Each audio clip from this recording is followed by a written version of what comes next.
So the Democrats are choosing resistance over safety after another deadly weekend of gun violence in Chicago. At least 8 people shot and killed. 58 others were injured. Despite the carnage, Democratic leaders in Illinois say they do not want President Trump to send in the troops for a D.C.-style takeover. However, the president says he's ready to go in. Chicago is a hellhole right now. Mind up on Chicago, though? Well, we're going in. I didn't say when. We're going in. I would love to have Governor Pritzker call me. I'd gain respect for him and say, we do have a problem, and we'd love you to send in the troops. But Chicago's leaders, they are defiant.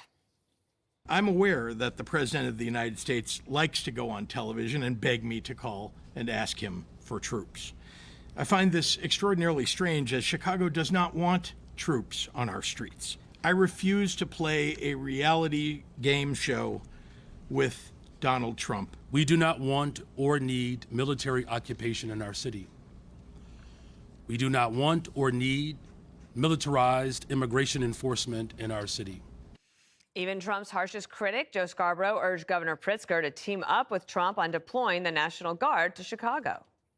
I actually think that J.B. Pritzker should do something radical. I think he should pick up the phone, call the president, let's partner up. These are the most dangerous parts of my state.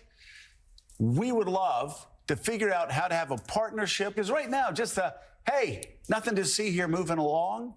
No problem here. Hey, Donald Trump, we don't need you. And, you know, the mayor talking about we're going to protect people's dignity in our city. We'll protect their lives.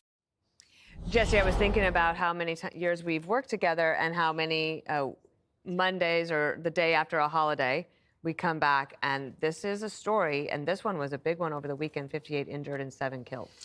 Yeah, it's a lot of blood. The Democrats keep on saying, well, the homicides are down. They keep saying, you know, they went from 900 killed to 600 killed a year.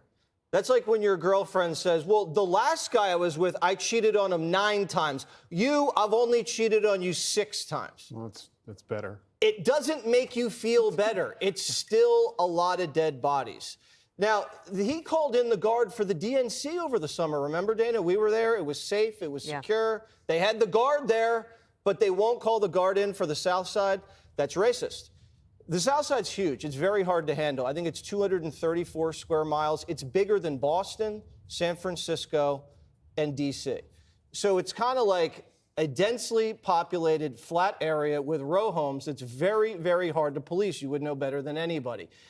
And there's certain neighborhoods on the South Side where it's more dangerous there than in Iraq.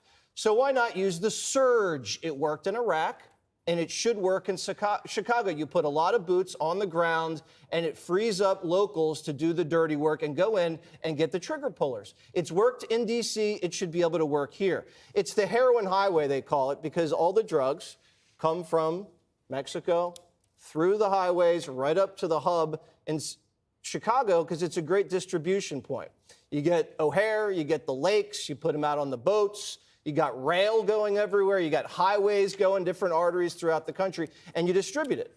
So the cartels give the drugs to the black gangs. They distribute it, and they're the ones killing each other. It's black victims. 90% of the victims of these homicides are black. So people are asking questions. Are Chicago politicians getting payoffs by cartels to look the other way on the South Side? Because this, you can't explain the tolerance of death this way. Paul Morrow. Sir. So Jesse mentioned that you would know better than anyone, and I'm curious what you think the police officers think, and maybe they can't speak out because they work for the mayor and then the governor, and those two elected individuals are speaking so loudly, but as a cop, are they demoralized? Of course they're demoralized because they're way down in headcount and they're being asked to do more with less. They're going to take any help that they can get, but let's tease a couple things out. Prophylactic policing, stopping stuff before it happens, is always better. The best crime-fighting strategy is to fight crime before it happens. And that's particularly true when the system is gamed against you because of the Safety Act, which mirrors the criminal justice reforms that we have here in New York, and you have a revolving door. So, okay, you can get 10,000 more cops, 20,000 more cops. You put them in, they're going to make more arrests, fair enough, but the same perps are going to come right out. That's why potentially putting out a more of an omnipresence of, like the National Guard, stopping stuff before it happens, because when people see an armed guy there in fatigues, they're going to behave. The problem here, and we just have to put my lawyer hat on, this is going to be a tough lift for Donald Trump to do. This is not D.C. The aperture, you know, if you notice, Pritzker and Johnson both keep saying the same thing, which is there's no emergency. There's no emergency. Because the emergency clauses, that's the aperture that Donald Trump has to put them out, to federalize the National Guard. And so they're already putting out what their legal argument is going to be. But undeniably, if you just look at people voting with their feet, you have Boeing, Caterpillar, Citadel, Tyson Foods, New York Stock Exchange, Peak Six Investments, all of these firms have picked up and left Chicago.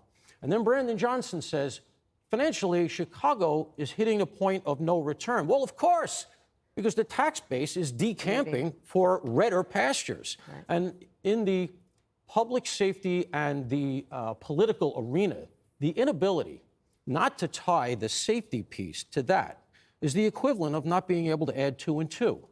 And so somebody has to do something here. Realistically, it should be Pritzker. I don't think they're going to do it. Tyrus, Pritzker says he's not going to call Trump. No, because black lives don't matter. That's what it basically comes down to. That's what we're learning. Black lives don't matter. Listen, I get, and Jesse makes a great point where he's like, what is the end game? Who is benefiting? Why would you not want this help? You've lost your cities. Your police department is depleted. You defunded it. You did a good job of defunding it. You also forced a lot of early retirements, and you encouraged an entire generation, loot first, ask questions later. The South is dangerous. You had, what, 57 people caught shrapnel this weekend? Yeah. 7 died. Is your reelection that important? Like, sometimes leadership means you have to make tough decisions for the better overall good. It's not a Democrat thing. It's not a Republican thing. It's like, as a man, as a black man, since they always love to tell you what color they are whenever they make a speech, and it's black men and young boys that are getting shot up and innocent victims and all these things are happening in your community, and you care more about because it might come from President Trump? Here's the craziest thing. Clean up your streets, get the help, and then you can take credit for it or not take credit for it, or maybe you won't be elected anymore, but maybe one day, Mr. Mayor, you'll be walking down somewhere and some kid will come up to you and say, when I was a kid, you changed my life, you saved my life. Because the soldiers coming in and the police coming in made my grandmother not afraid to go outside anymore, sir. Like, some things are more important than politics. I don't care what Democrat or Republican puts that feather in their cap, but a city like Chicago should not be like Afghanistan, not in this country. It's shameful and it's embarrassing. My name is Iris Tao. I'm a White House correspondent for MTV, the sister media of the Epoch Times. So more than 2 years ago, it was a Saturday morning in broad daylight. I was on my way to work, and a young man with a black ski mask pointed a gun at my face and threatened me to hand over my phone, my wallet, my laptop, and everything else. And when I refused, he used the butt of his handgun to strike me across the face, in the cheek, or what some people call pistol whip me, before running away. And that has deeply traumatized myself and my family. Ever since, I've never dared to walk in the street of DC at night, ever. And my family was extremely worried. So, Mr. President, thank you so much for what you're doing right now. Thank you for being honest. Such incidents involved not just me, but also my family. If he had shot me, I could have died right there in the middle of nowhere without my families or my friends knowing, at the age of, back then, I think 23. Right. Just starting my career here in DC without even starting a family. Right now, I'm very blessed to have this opportunity. So you had a gun pointed at your head, and you probably figured that he's going to pull the trigger because these are animals that don't know what the hell. They couldn't care less. The pulling the trigger to him is a very minor event, and I'm sure he's done it before. So how did you? And you did refuse to give it, which would probably, maybe somebody would say that was not the right decision, right? But you refused. But I understand that. So and then he hit you real hard. Yes. It's really amazing that you weren't shot. That was. I'm very blessed, and that's why having this opportunity to stand here to share my story today One, I'm very grateful for God for allowing me to still survive to this day, but also to Mr. President. Thank you for now making DC safer. Thank you very much. For us, for our families, for my parents, on my behalf of my parents, and now my baby on the way. Thank you so much.